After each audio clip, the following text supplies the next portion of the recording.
नमस्कार, आप देख रहे हैं खबरदार। मैं हूं आपके साथ चित्रा त्रिपाठी। सबसे पहले खबरों को खबरदार के लेंस से देख लेते हैं। आज बिहार चुनाव के मुस्लिम फैक्टर को डिकोड करने वाले हैं। बिहार में कल तीसरे चरण का मतदान है और इस राउंड में 78 में से 24 सीटें ऐसी हैं जिनकी चाबी मुस्लिम वोटरों के पास है। सवाल यह है कि मुस्लिम वोटर किस पर चोट करेंगे, किसे चुनावी रिंग से नॉकआउट करेंगे। सीमांचल में जीत का समीकरण क्या है और देखने वाली बात यह भी है कि बिहार में किसकी सियासी नाव डुबो सकते हैं असदुद्दीन ओवैसी। कल की वोटिंग से पहले कल के इस चुनावी गणित को समझना आपके लिए बेहद जरूरी है। सीमा विवाद को लेकर वहीं आज भारत और चीन की बातचीत हो रही है। इस बीच chief of defence staff general Bipin Rawat ने चीन और पाकिस्तान को चेतावनी दे दी है। उन्होंने कहा है कि भारत एलएसी की स्थिति में कोई बदलाव नहीं होने देगा और पाकिस्तान को भी अपनी हदों में रहना होगा। पाकिस्तान ने जम्मू कश्मीर में प्रॉक्सी वॉर छेड़ रखा है, जिसकी वजह से दोनों देशों के संबंध खराब हैं। दुश्मन को चेतावनी देने के साथ साथ भारत जोर शोर से सामरिक तैयारी भी कर रहा है। मालाबार युद्धाभ्यास से भारत ने चीन और पाकिस्तान जैसे पड़ोसी शत्रुओं को वीडियो संदेश दिया है। इस अभ्यास के वीडियोस भारत का बुरा सोचने वालों को अच्छे नहीं लगेंगे। और इसके बाद हम आपको अमेरिका भी लेकर चलेंगे और वहां के राष्ट्रपति चुनाव के नतीजों की सांप सीढ़ी दिखाएंगे। ट्रंप और बाइडेन में कौन अमेरिका का अगला राष्ट्रपति होगा, ये अब तक साफ नहीं हो पाया है। आप ये कह सकते हैं कि सुपर पावर के चुनाव की सुई अटक सी गई है। आपको इस खबर के सारी अपडेट पता होनी चाहिए। और ब्रिटिश अखबार द सन ने खुलासा किया है कि रूस के राष्ट्रपति व्लादिमीर पुतिन 20 साल तक सत्ता संभालने के बाद अगले साल जनवरी 2021 में अपना पद छोड़ सकते हैं। 68 साल के पुतिन में खतरनाक पार्किंसन बीमारी के लक्षण मिले हैं, जिसके बाद उनके परिवार और गर्लफ्रेंड ने उन्हें राष्ट्रपति पद त्यागने के लिए कहा है। नोट करने वाली बात यह है कि हाल ही में रूस में एक कानून पारित किया गया, जिसके तहत पुतिन को त्यागपत्र के बाद भी जीवन भर सीनेटर बने रहने, वेतन भत्ते पाने और किसी भी तरह के मुकदमे से बचने की गारंटी दी गई है। यानी पुतिन पूरी तैयारी से आगे बढ़ रहे हैं। तो ये तमाम खबरें एक एक करके विस्तार से आप तक हम पहुंचाने वाले हैं, लेकिन शुरुआत सबसे बड़ी खबर के साथ करेंगे। कल बिहार में आखिरी चरण की वोटिंग होनी है। 15 जिलों की 78 सीटों पर 2 करोड़ 35 लाख से ज्यादा वोटर अपने मताधिकार का इस्तेमाल करेंगे। 2015 के विधानसभा चुनाव में जब लालू और नीतीश साथ साथ लड़े थे तो 78 में से 54 सीटों पर महागठबंधन की जीत हुई थी। लेकिन इस बार सारे के सारे समीकरण वहां पर बदले हुए हैं। नीतीश कुमार महागठबंधन से बाहर बीजेपी के साथ खड़े हैं, जबकि एलजेपी जेडीयू के खिलाफ चुनाव लड़ रही है। ऐसे में सीमांचल की 24 सीटों का चुनाव बेहद रोमांचक हो गया है। ये वो सीटें हैं जहां मुस्लिम आबादी नतीजे का रुख बदलने की स्थिति में है। बड़ा क्या मुस्लिम वोटर इस बार लालू के साथ जाएगा या फिर नीतीश का दांव चल जाएगा?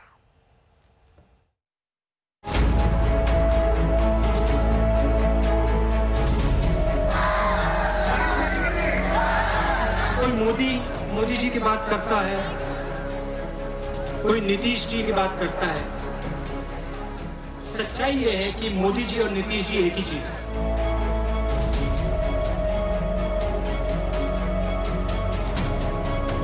और ये मेरा अंतिम चुनाव है। अंत भला तो सब भला। नीतीश कुमार जी पूरी तरीके से थक चुके हैं। शारीरिक और मानसिक रूप से वो थक चुके हैं। बिहार में चुनावी शोर थम गया, लेकिन सरगर्मी और बेचैनी बढ़ गई। किसका दांव चलेगा, कौन होगा चारों खाने चित, ये लाख टके का प्रश्न है। आखिरी चरण की 78 सीटों में से 24 सीट ऐसी हैं जहां मुसलमानों का वोट ये तय करता है कि कौन जीतेगा और कौन हारेगा। सीमांचल की चाबी मुस्लिमों के हाथ में है। किशनगंज, अररिया, कटिहार और पूर्णिया की 24 सीटें जिसकी झोली में गई, समझिए उसका दावा पक्का। 24 सीटों में से 3 सीटें ऐसी भी हैं जहां 20% से कम मुस्लिम आबादी है, लेकिन असर पूरा है। 2015 विधानसभा चुनाव के नतीजों पर नजर डालें तो आज के महागठबंधन के पास 24 में से 12 सीटें हैं और एनडीए के खाते में भी 12 सीटें हैं। लेकिन ये तब के नतीजे हैं जब आरजेडी, जेडीयू और कांग्रेस एक गठबंधन में थे और इस महागठबंधन ने 24 में से 17 सीटों पर जीत दर्ज की थी। अब तो सारे समीकरण बदल गए, लिहाजा वोट गणित भी बदलना तय है। जेडीयू और बीजेपी एक गठबंधन में है, जबकि कांग्रेस, आरजेडी और लेफ्ट पार्टियां एक टीम में खेल रही हैं। सीमांचल में महागठबंधन की ओर से आरजेडी 11, कांग्रेस 11 और लेफ्ट 2 सीटों पर चुनाव लड़ रही है। वहीं एनडीए की तरफ से बीजेपी 12, जेडीयू 11 और हम पार्टी 1 सीट पर चुनावी रेस में है। तमाम चुनावों की तरह ही इस चुनाव में भी एआईएमआईएम वाले असदुद्दीन ओवैसी मौजूद हैं और उनकी पार्टी ने 14 सीटों पर अपने प्रत्याशी उतारे हैं। बिहार में आखिरी चरण का चुनाव उन इलाकों में हो रहा है जहां पर मुस्लिम आबादी तकरीबन 40% से लेकर 70% तक है और इन इलाकों में अच्छा प्रदर्शन करना एनडीए के लिए एक बहुत बड़ी चुनौती है। अब ऐसे में सवाल उठता है कि क्या इन इलाकों में जो मुस्लिम आबादी है वो नीतीश कुमार में एक बार फिर से भरोसा जताती है या नहीं। अब जरा सीमांचल के 4 जिलों पर ध्यान दीजिए। किशनगंज में करीब 70%, अररिया में 42%, कटिहार में 43% और पूर्णिया में 38% मुसलमान आबादी रहती है। आरजेडी और कांग्रेस को लगता है कि वो इस इलाके में बढ़त पा सकते हैं। इस सोच के पीछे मुख्य रूप से 3 बड़े कारण हैं। पहला ये कि मुस्लिम आबादी अपनी सुरक्षा और प्रतिनिधित्व को लेकर बीजेपी को अपने करीब नहीं पाती।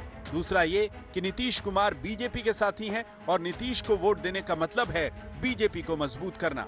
और तीसरा ये कि आरजेडी को लगता है कि नीतीश ने अपना पाला बदलकर इलाके के लोगों का विश्वास तोड़ दिया है। यही वजह है कि राहुल गांधी अपनी सियासी दूरबीन से जनता को दिखा रहे हैं कि नीतीश और बीजेपी अलग अलग नहीं बल्कि एक ही है। कोई मोदी जी की बात करता है, कोई नीतीश जी की बात करता है। सच्चाई यह है कि मोदी जी और नीतीश जी एक ही चीज है। आपने वोट दिया था नीतीश जी को, जब आपने वोट दिया था आपने गठबंधन को वोट दिया, आपने बीजेपी को वोट नहीं दिया। नहीं। मगर नीतीश जी ने धोखा दिया।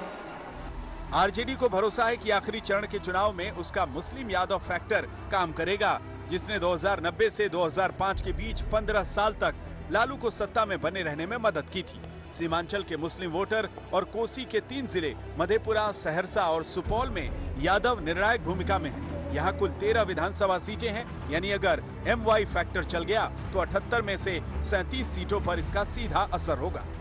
आप देखिए, जात धर्म की राजनीति से ऊपर हट करके आप सबको साथ लेके चलना है। समाज के चाहे स्वर्ण जाति के भाई हो, पिछड़ी जाति के हो, अति पिछड़ी हो, दलित भाई हो, महादलित हो या हमारे अल्पसंख्यक भाई हो, तेजस्वी यादव सबका हाथ पकड़ के साथ लेकर के चलने का काम करेगा।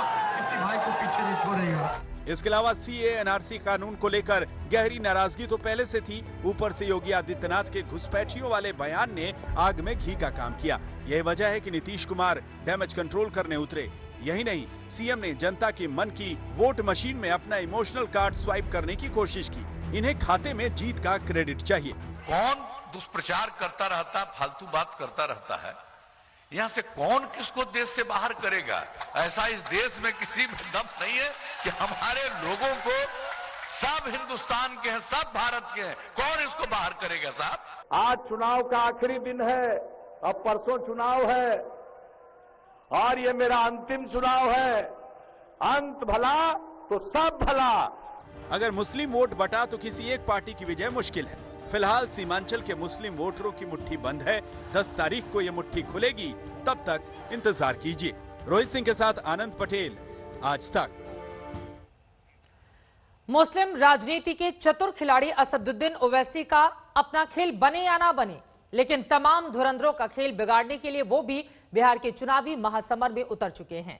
तीसरे चरण के वोट युद्ध में असदुद्दीन ओवैसी की पार्टी AIMIM भी शामिल है और वो इस इलाके की मुस्लिम बहुल आबादी पर डोरे डाल रही है। महागठबंधन को सेंधमारी का डर सता रहा है। नतीजा ये कि कांग्रेस ओवैसी को बीजेपी की बी टीम बता रही है। सवाल उठता है कि क्या ओवैसी महागठबंधन को नुकसान पहुंचा पाएंगे, और वोटों का ध्रुवीकरण हुआ तो क्या बीजेपी यहां कुछ करिश्मा कर सकती है?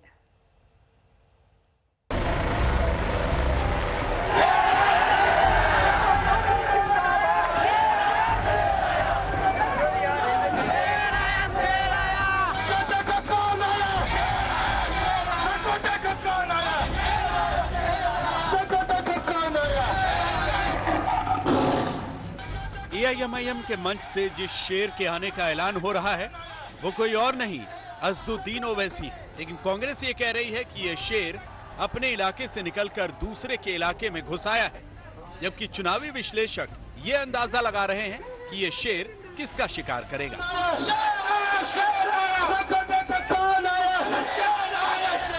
जिस सीमांचल की 24 सीटों पर महागठबंधन जीत की उम्मीद लगाए बैठा है, वहां ओवैसी ने अपने उम्मीदवार उतारकर उनके खेल को बिगाड़ने की कोशिश की। माना जा रहा है कि ओवैसी यहां जितने ज्यादा वोट हासिल करेंगे, उतना ही महागठबंधन को नुकसान होगा। आज नीतीश कुमार नरेंद्र मोदी के साथ बैठकर दूध पी रहे हैं, तो इसका जिम्मेदार राजद भी है और कांग्रेस भी है। कहा था कि हम बीजेपी को रोकेंगे, संघ मुक्त भारत करेंगे, मगर आज आप देखते हैं कि इन तमाम तीनों पार्टी की नाहिली और इनके झूठ बोलने की वजह से बिहार में बीजेपी सत्ता में है।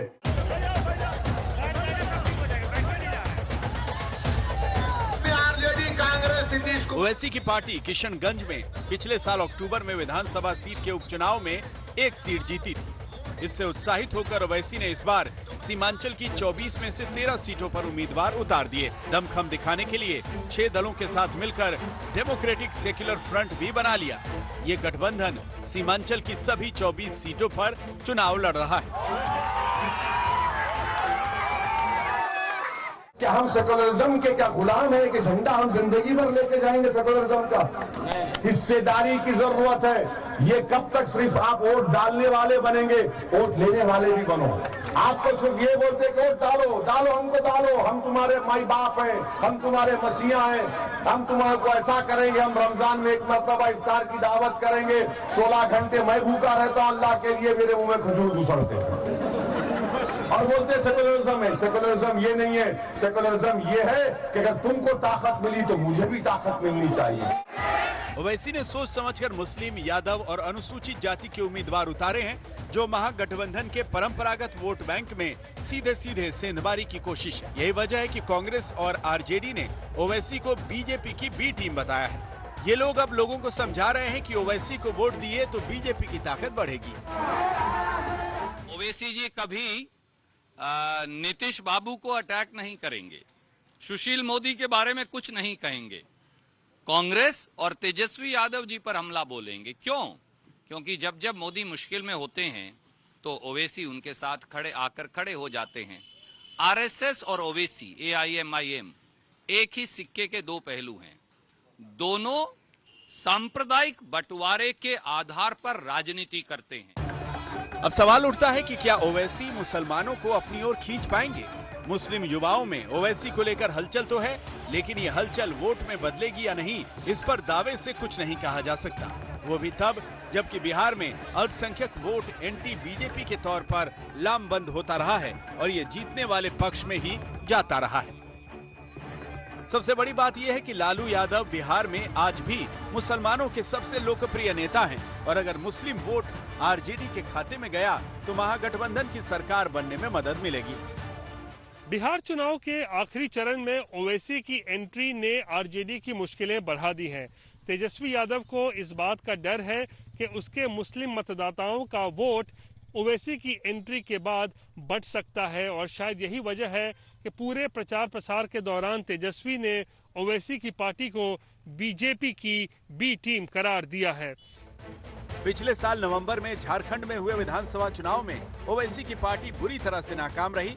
एआईएमआईएम ने झारखंड में 14 सीटों पर उम्मीदवार खड़े किए थे, लेकिन जीत किसी में भी नहीं मिली थी। ओवैसी कई बार वोट काटने की राजनीति का एक पुर्जा साबित हुए हैं। ऐसे में ओवैसी की मौजूदगी संयोग नहीं, प्रयोग है। इस प्रयोग से कितना फायदा होता है, इस पर हमारी नजर रहेगी। रोहित सिंह और आनंद पटेल के साथ सुजीत कुमार झा, पटना, आज तक। वैसे मुस्लिम बहुल इलाकों में जहां महागठबंधन वोटों की जुगाड़ में है, वहां ओवैसी की पार्टी मुस्लिम वोट बैंक में सेंध लगाने की तैयारी कर चुकी है। सीमांचल क्षेत्र की 14 सीटों पर एआईएमआईएम ने अपने प्रत्याशी उतारे हैं। ओवैसी ने 11 मुस्लिम प्रत्याशियों को टिकट दिया है, जबकि आखिरी दौर में सीमांचल की 3 सीटों पर ओवैसी ने दलित और ओबीसी उम्मीदवारों पर दांव लगाया है। सीमांचल क्षेत्र के 4 जिलों में से किशनगंज में कांग्रेस की मजबूत स्थिति रही है।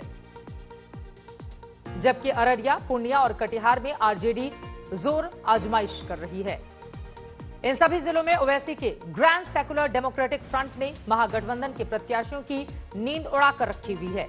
इस गठबंधन में उपेंद्र कुशवाहा की आरएलएसपी, मायावती की बीएसपी, ओवैसी की party AIMIM, Samajwadi Janata Dal democratic, Suhel Dev Bharatiya Samaj party और जनवादी सोशलिस्ट पार्टी शामिल हैं। और अब हम चीन को खबरदार करने वाली दो खबरें आपको बताने जा रहे हैं। पहली खबर यह है कि chief of defence staff general Bipin Rawat ने एक बार फिर चीन को यह बता दिया है कि एलएसी पर किसी भी तरह का बदलाव भारत बर्दाश्त नहीं करेगा। वहीं दूसरी खबर मालाबार नेवल एक्सरसाइज से जुड़ी हुई है, जिसके जरिए बंगाल की खाड़ी में भारत, अमेरिका, जापान और ऑस्ट्रेलिया की चौकड़ी ने चीन की हेकड़ी निकालने वाला युद्धाभ्यास किया है।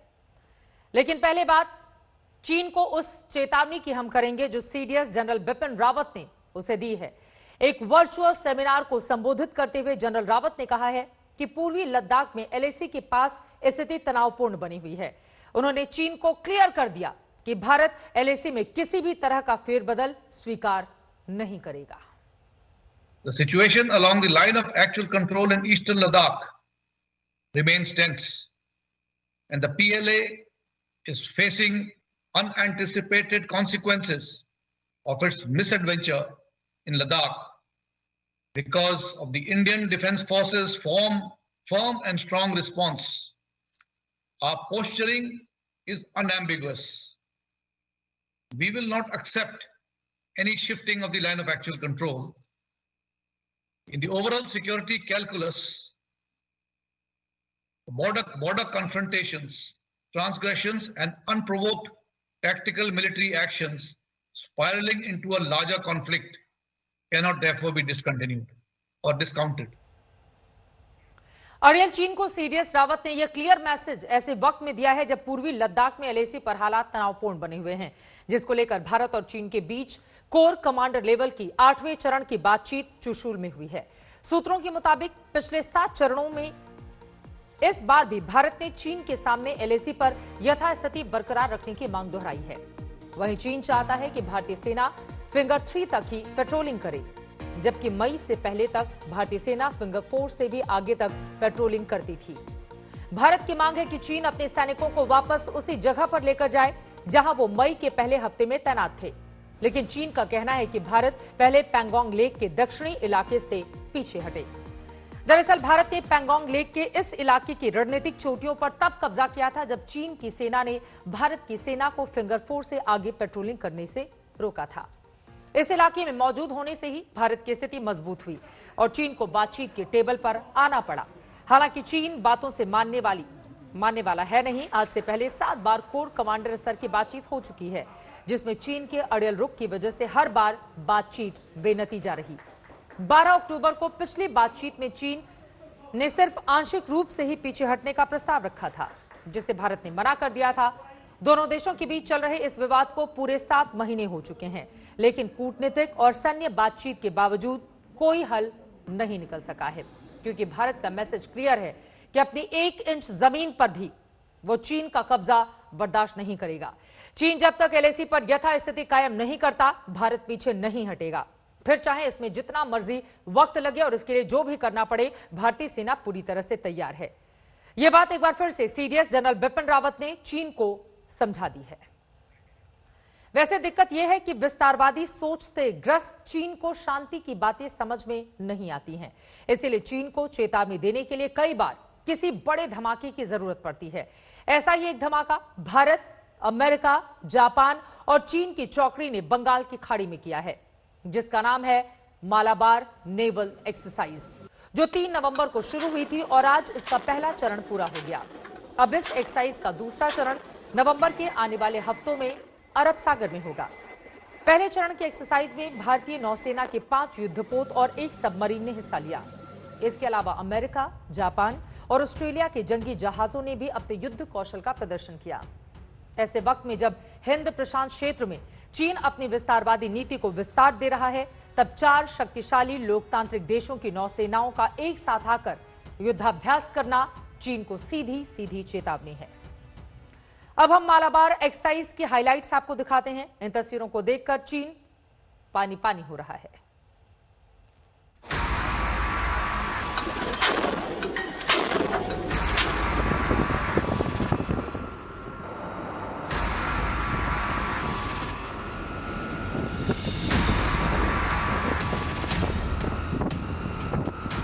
दुनिया के 4 बड़े लोकतांत्रिक देशों की नौसेनाएं,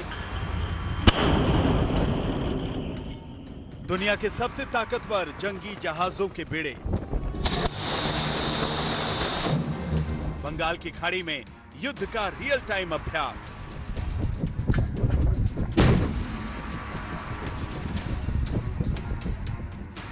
भारत, अमेरिका, जापान और ऑस्ट्रेलिया की चौकड़ी ने मंगलवार को बंगाल की खाड़ी में मालाबार नौसैनिक अभ्यास की शुरुआत की थी। अपने 24वें एडिशन में Indian Navy, United States Navy, Japan maritime self defence force और रॉयल ऑस्ट्रेलियन नेवी ने अपने हुनर दिखाए।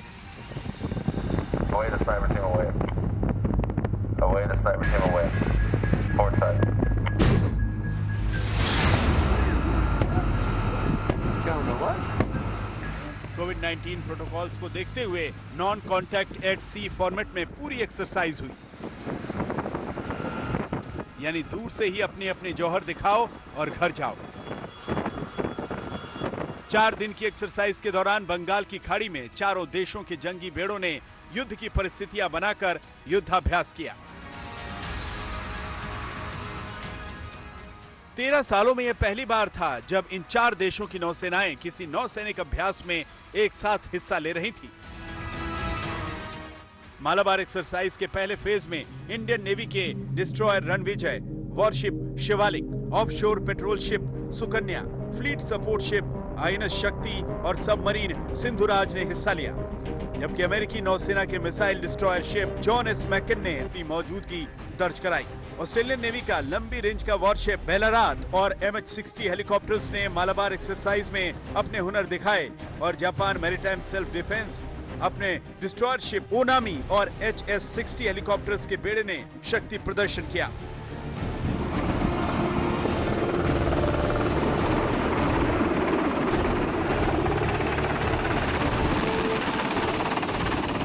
चार दिन तक भारत, अमेरिका, जापान और ऑस्ट्रेलिया की चौकड़ी के इस युद्धाभ्यास का 6 नवंबर को जोरदार अंदाज में समापन हुआ। इस बार की मालाबार एक्सरसाइज कई मायनों में खास रही, लेकिन सबसे खास इसकी टाइमिंग थी। ये नौसैनिक युद्धाभ्यास ऐसे वक्त में हो रहा है जब भारत और चीन पिछले 4 दशकों में सबसे गंभीर सीमा विवाद से जूझ रहे हैं और अमेरिका में राष्ट्रपति चुनाव हो रहे हैं, जहां डोनाल्ड ट्रंप अपने दूसरे कार्यकाल के लिए चुनावी मैदान में है। एशिया पैसिफिक के 4 लोकतांत्रिक देशों ने मालाबार एक्सरसाइज के जरिए विस्तारवादी चीन को चेतावनी दी है। जरूरत इसलिए है कि वक्त का तकाजा है कि चीन को चुनौती दिया जाए, अदरवाइज चीन एक पागल घोड़े की तरह दौड़ता जा रहा है महत्वाकांक्षा के रेस में, और वो पूरे विश्व को तबाह करने पर लगा हुआ है, चाहे कोविड-19 हो या भौगोलिक क्षेत्र दूसरे देश का लेने की प्रतिक्रिया हो। तो चीन को चुनौती देने की ज़रूरत है साउथ चाइना सी में, ताकि वो आइलैंड आफ्टर आइलैंड कैप्चर न करे, कब्जा न करे। इसलिए ज़रूरी है कि विश्व के सभी महत्वपूर्ण और शक्तिशाली नेवी कंबाइन करें और चीन को चुनौती दें।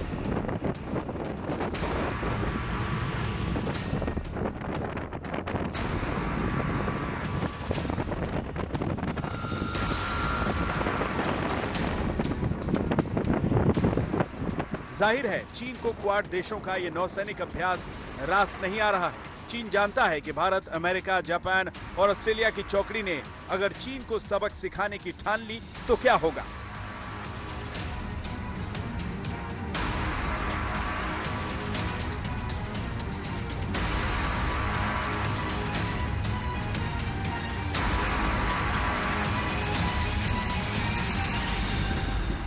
मालाबार एक्सरसाइज के जरिए चारों देशों ने इसका ट्रेलर चीन को दिखा दिया है।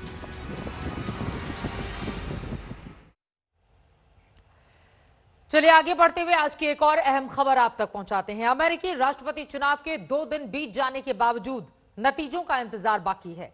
राष्ट्रपति डोनाल्ड ट्रंप के लिए इस बार व्हाइट हाउस की रेस मुश्किल होती जा रही है, लेकिन मामला चुनावी संस्थाओं के हाथ से निकलकर अदालतों में फंसता हुआ नजर आ रहा है।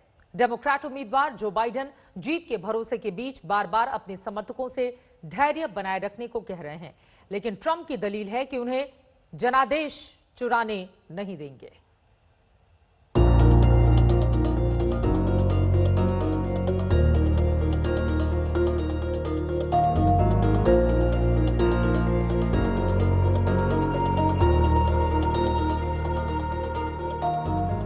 अमेरिका में ट्रंप बाइडेन के बीच नतीजों को लेकर मानो सांप सीढ़ी का खेल चल रहा है।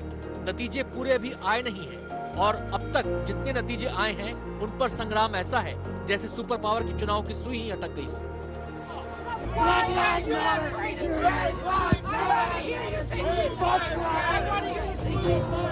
अभी तक की काउंटिंग में राष्ट्रपति डोनाल्ड ट्रंप अपने डेमोक्रेटिक प्रतिद्वंदी जो बाइडेन से पिछड़ गए हैं।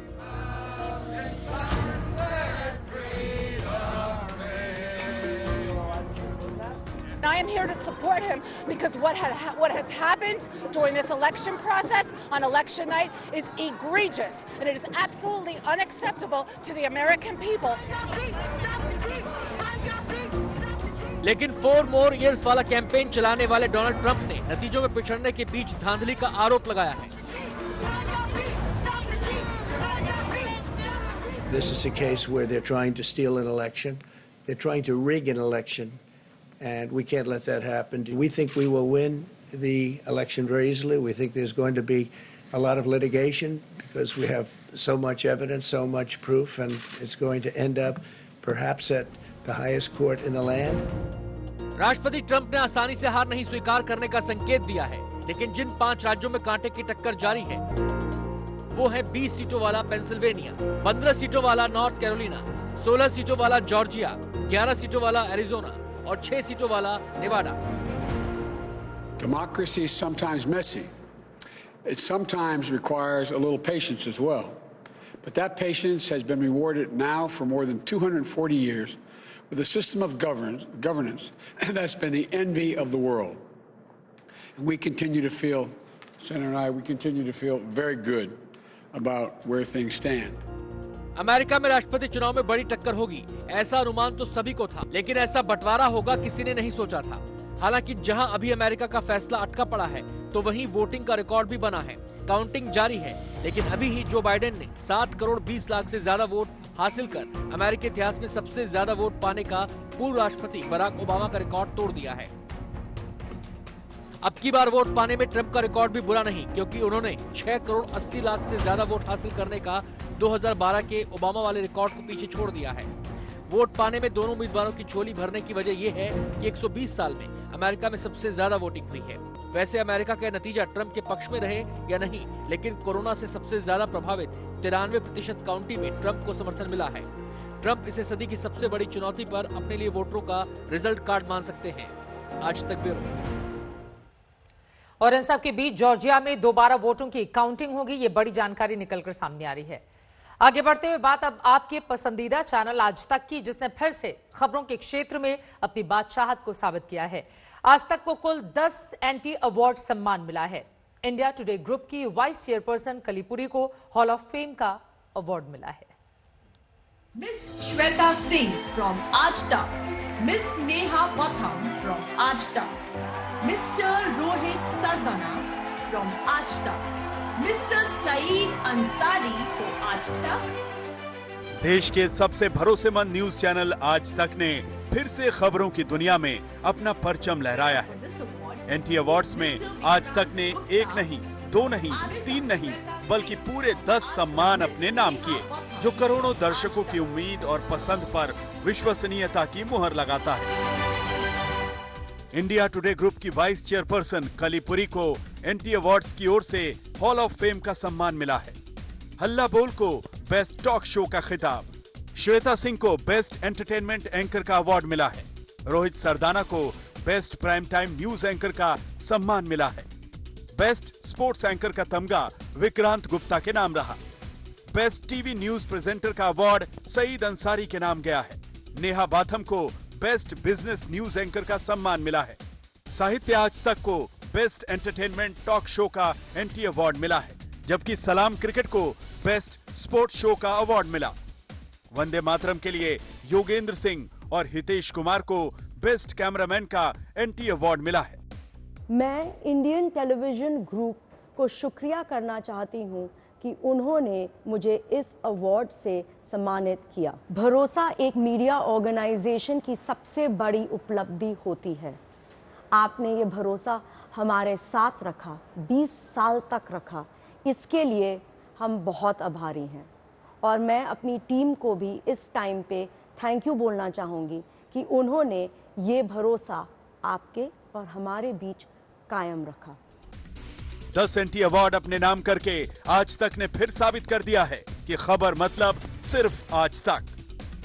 कोई नहीं था कल तक, कोई नहीं है अब तक, जी हां, और कोई नहीं होगा कल तक।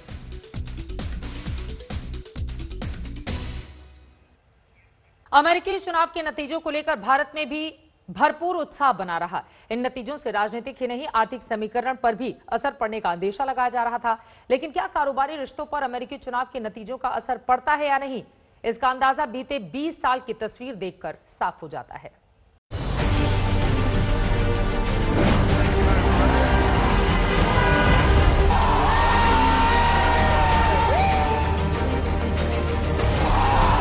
अमेरिका में राष्ट्रपति चुनाव के नतीजे आ गए हैं। इन नतीजों का भारतीयों को भी इंतजार था। जाहिर है अगर दुनिया के सबसे विकसित देश में समीकरण बदलते हैं तो इसका भारत पर भी असर होगा। ये असर राजनीतिक तौर पर तो होना मुमकिन है, लेकिन दोनों देशों के कारोबारी रिश्तों पर इसका कोई असर नहीं होने जा रहा है। दरअसल बीते 20 बरस में अमेरिका में 3 राष्ट्रपति रहे हैं और भारत में 3 प्रधानमंत्री इस दौरान देश की कमान संभाल रहे थे।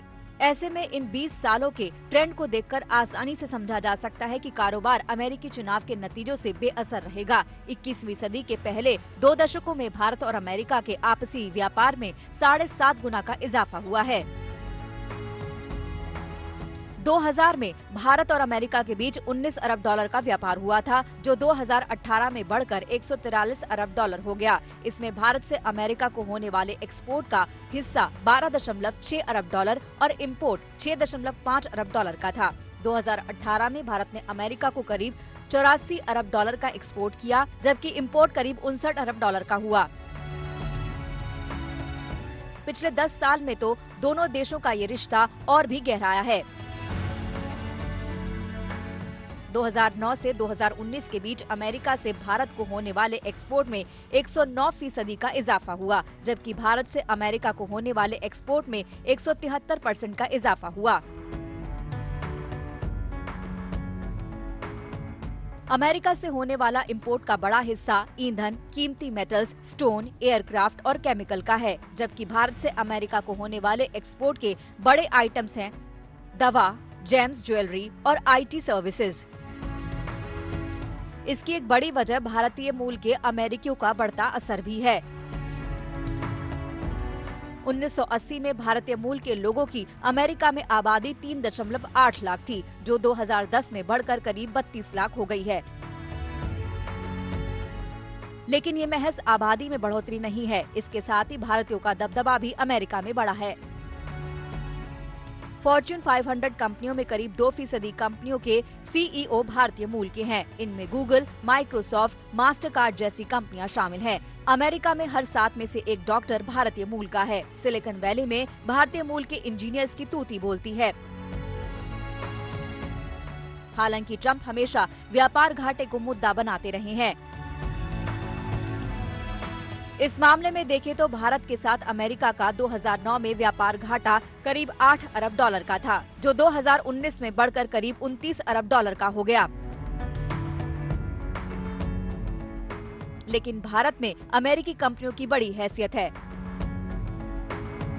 गूगल के 6,500 कर्मचारी भारत में काम करते हैं, जो कंपनी की कुल वर्कफोर्स का 6% है। माइक्रोसॉफ्ट भारत में पिछले 30 साल से है। फोर्ड भारत में बनी छोटी कार को 40 देशों में एक्सपोर्ट करती है। PepsiCo, Johnson and Johnson, city group, Coca Cola, Nike, Walmart और अमेज़न जैसी बड़ी अमेरिकी कंपनियां भारत के बड़े बाजार में सालों से अपनी बादशाहत कायम कर चुकी हैं। अमेरिका में कमान रिपब्लिकन के हाथ में हो या डेमोक्रेट्स के हाथ में, और अपने देश में चाहे एनडीए की सरकार हो या यूपीए की, भारत अमेरिका का कारोबारी रिश्ता नया रिकॉर्ड बनाता रहेगा। ब्यूरो रिपोर्ट, आज तक। स्टार्टअप सेक्टर ने कोरोना में इनोवेशन के जरिए अपने कारोबार को बचाने और बढ़ाने का काम किया। इनके कोरोना से जुड़े नए प्रोडक्ट ने ग्राहकों में अपनी पैठ बनाई, जिससे स्टार्टअप्स को नई पहचान मिली है। अब रिकवरी के दौर में स्टार्टअप्स रोजगार मुहैया कराने के लिहाज से भी आगे निकल रहे हैं।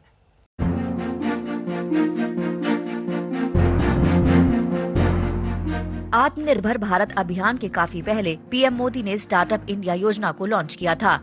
लोगों को खुद का कारोबार शुरू करने के लिए इस स्कीम ने काफी प्रोत्साहित किया और नौकरी तलाशने वाले इसके सहारे नौकरी देने वाले बनने लगे।